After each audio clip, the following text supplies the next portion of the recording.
Donc aujourd'hui on va voir quoi? On va voir une vidéo sur le Muay Thai et les enfants. J'ai plein de trucs à dire, j'ai plein de trucs à vous montrer, j'ai plein de choses à dire. Ça fait 30 ans que je donne des cours aux petits.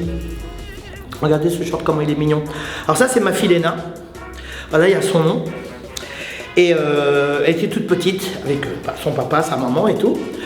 Et ça c'est un short. Le short de ma fille. Mais il y a ma grande fille aussi, Leslie, qui a fait de la boxe quand elle était toute petite. Elle a 36 ans aujourd'hui. Et puis mon fils, quand il était tout petit, il faisait de la boxe. Et en fait, c'est une des plus belles écoles qu'il y a au monde. Je vais vous expliquer pourquoi.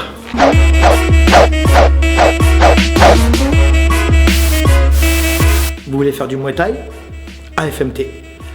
Voilà, AFMT officiel, regarde.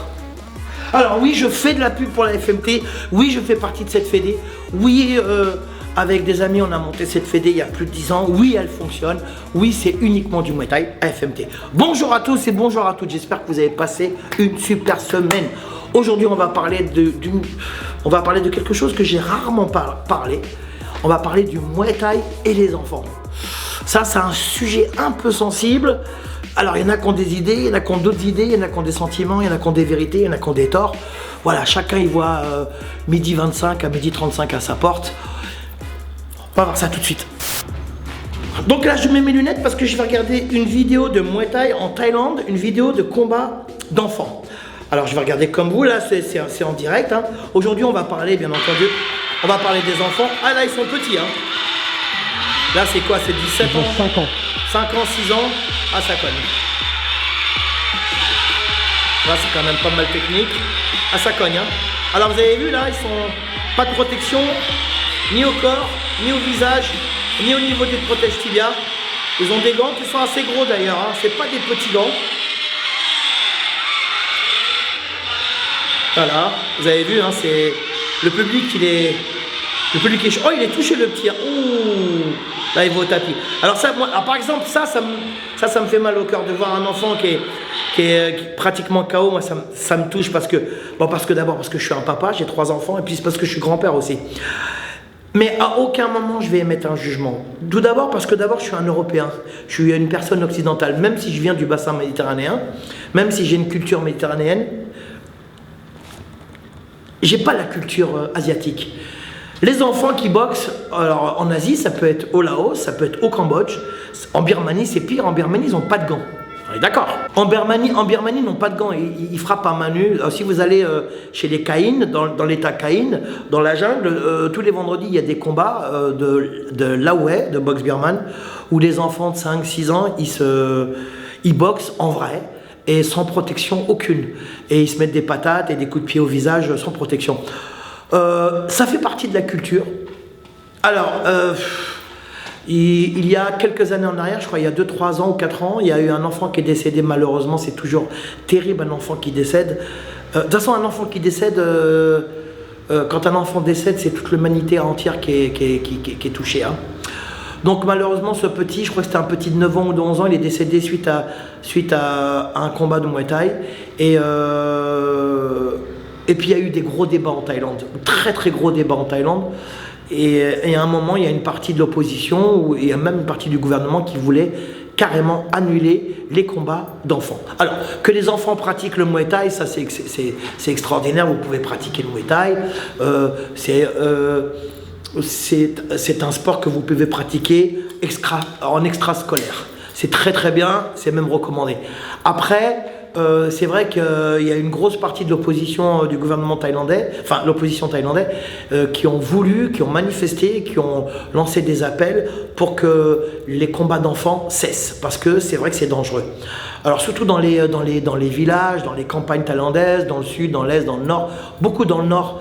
Dans le nord-ouest, c'est à la frontière à la frontière de la Birmanie, ça démonte pas mal. Alors moi je ne porte aucun jugement, je ne veux pas être le porte-drapeau de quoi que ce soit. Je suis une personne qui vit à Paris, je suis un occidental, je vis en France, en Europe.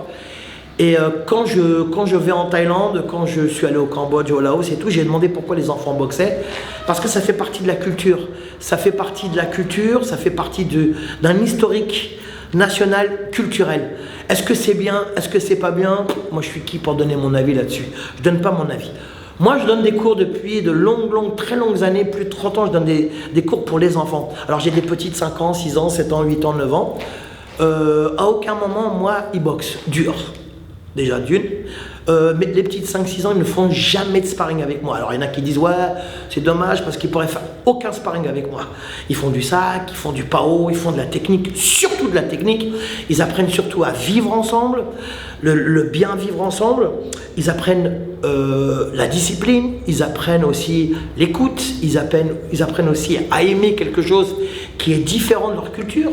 Par exemple, le Muay Thai en France pour un enfant de 5-6 ans, c'est quelque chose qui vient de l'Extrême-Orient, c'est quand même vachement sympa. Donc moi j'ai une vision complètement différente de l'histoire du Muay Thai des enfants en Asie du Sud-Est et dans d'autres pays d'ailleurs, il n'y a pas qu'en Asie du Sud-Est. Hein. Moi les enfants, je les protège, il y a un maximum de sécurité, c'est mélangé avec les filles, avec les garçons, c'est un sport pour les êtres humains, pas pour les filles, les garçons, c'est pour les êtres humains. Donc les enfants, j'en prends soin. Je leur inculque beaucoup la politesse, encore une fois le vivre ensemble, la discipline, l'écoute. Là, je viens de voir un combat d'enfants, j'ai vu plein de combats d'enfants en Thaïlande, un peu partout, j'ai vu plein de combats d'enfants. Moi, ça me touche, je vous l'ai dit tout à l'heure parce que je suis un papa, en plus je suis un grand-père, j'ai des petites filles et tout, ça me touche, mais je ne porte aucun jugement. Est-ce que c'est bien, est-ce que c'est pas bien? Hop, je fais un pas en arrière, je donne pas mon avis. En revanche, ouais. Tu peux peut-être dire qu'ils sont aussi poussés souvent par la misère, quoi. Non, quand même en revanche, je te jure, j'allais venir. Pardon, vas-y. En revanche, il y a une jeune Canadienne, j'ai oublié son nom, je vous mettrai le lien en ligne dès que je retrouve le lien. Il y a une jeune Canadienne qui a fait c'est un des plus beaux documentaires sur le Muay Thai de tous les temps. C'est ce documentaire-là, il m'a tellement touché que franchement j'ai pleuré. Elle est allée dans le nord de la Thaïlande à la frontière avec la Birmanie parce que les enfants font du Muay Thai, font de la boxe, ils font même plusieurs combats dans le week-end pour gagner un tout petit peu d'argent, pour donner ça, un peu d'argent à leur famille.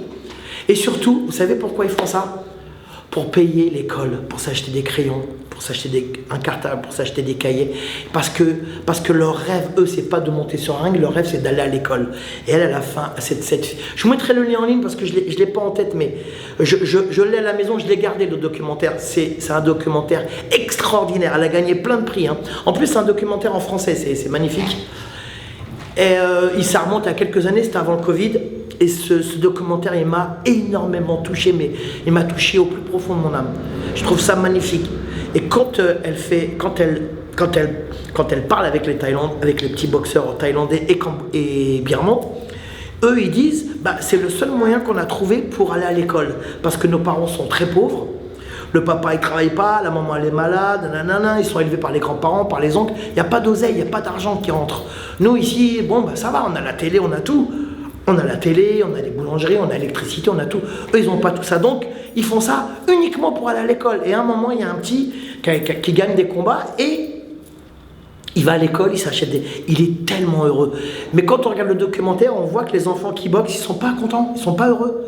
Ils ne sont pas heureux parce qu'ils ont que ça comme solution pour aller à l'école. Vous voyez? Donc, c'est pour ça que je vous dis, je ne porte aucun jugement. C'est pour ça que je fais un pas en arrière. Donc des enfants qui font du combat de Muay Thai, comme on vient de voir à l'instant, il y a un petit qui tombe, qui est semi-KO, qui est touché à la tête et tout. Moi, ça me perturbe. Mais je ne veux pas porter de jugement parce que probablement que ces petits, ils vont ramasser de l'argent et probablement qu'ils vont aller à l'école et probablement qu'ils vont s'en sortir grâce à l'éducation. Et l'éducation, c'est ce qui est le plus important pour les enfants au monde. Il n'y a pas mieux au monde.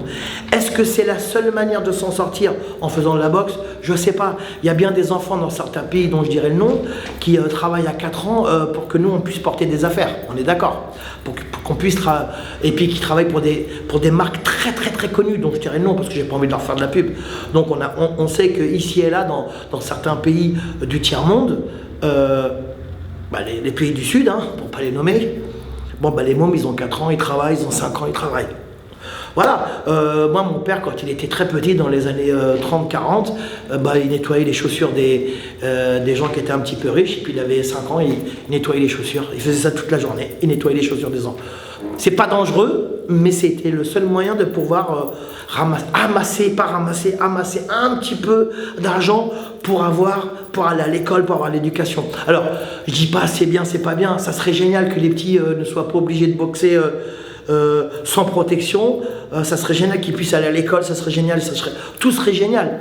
Mais c'est vrai que quand je vois des enfants en Asie qui boxent sans les protections, ça fait partie de leur historique, ça fait partie donc de leur manière de vivre. Ils ont une manière, c'est une manière d'appréhender la vie pour mieux s'en sortir. Voilà. Est-ce que c'est bien, c'est pas bien? Je suis pas calé pour juger ce genre de choses. Je regarde des combats d'enfants, ça me touche. Je trouve qu'ils boxent super bien. S'ils étaient protégés, ça serait quand même vachement mieux. En Europe, les petits sont protégés, c'est une très bonne chose. Moi, de mon côté, je donne des cours à des enfants, ils ne font jamais de sparring. Voilà, ils font du presque, ils font des choses qui ressemblent à du combat, mais ils n'en font jamais, les petits. Voilà, c'est ma manière d'enseigner. Je trouve qu'il y a plein de choses à leur enseigner au niveau de la boxe. Le combat, c'est un petit peu plus tard, quand ils sont aguerris puis qu'ils sont mieux armés. Voilà, c'était juste ça. Je voulais vous montrer qu'il y a des enfants qui boxent. C'est bien, c'est pas bien. À vous-même de juger. C'est pas la peine de laisser des messages méchants. Voilà, c'est juste qu'on n'a pas la même vie, on n'a pas le même historique, on n'a pas la même manière d'appréhender la vie, on n'a pas les mêmes outils, puis on n'a pas la même facilité. Voilà, il y en a qui ont des grosses difficultés, il y en a qui ont des facilités. Voilà, c'est comme ça, ça fait partie de la vie. Moi, t'as mon vôtre. Voilà, j'espère que cette vidéo vous a plu. J'en ferai d'autres sur les enfants quand même. Alors plusieurs fois on a voulu faire des vidéos sur les enfants, mais c'est pas facile, il faut demander l'accord à des parents et tout. C'est pas évident, et je comprends, il y en a qui veulent pas que leurs enfants soient à la lumière comme ça sur internet et tout. Je comprends tout à fait. Mais c'est bien d'en parler parce que ça existe. Voilà, n'oubliez pas de partager la vidéo, n'oubliez pas de... Suscrams. Parce qu'ici c'est Suscramland, hein, même si vous êtes au Team Zetoun. N'oubliez pas de laisser des commentaires sympas. Rappelez-vous que les commentaires pourris, on enlève. Nous on veut pas parce qu'on fait ça par gentillesse. On aime bien les gens gentils, puis il y a plein de gens gentils. Sachez en revanche qu'on lit tous les messages. C'est super sympa. Je revois toujours des messages de Marseille, de ceci, de cela, de Belgique, de Hollande. Franchement c'est super cool, ça fait plaisir. Et attention, on approche les 60 000 abonnés. Rien que de le dire, regarde, 60 000. Je sais même pas l'écrire. Je sais qu'il y a plein de zéros. 60 000, on dirait que je parle une autre langue. Regarde, vas-y, t'habites où toi? J'habite 60 000. Oh! Par exemple, tu vois, tu dis à quelqu'un, sinon t'as vu 60 000. Oh, le mec il va être, quoi? T'as dit quoi? 60 000. Ah, pardon. Ah, c'est génial. 60 000 abonnés, on approche. C'est génial. Et ça, c'est grâce à moi. Non, je déconne. Grâce à vous. Ah, dis donc. Je vous souhaite une bonne semaine. T'as vu, je mets le doigt comme ça. Je souhaite une bonne semaine. Parce que, tu vois... Enfin bref. Moi, t'as mon vôtre.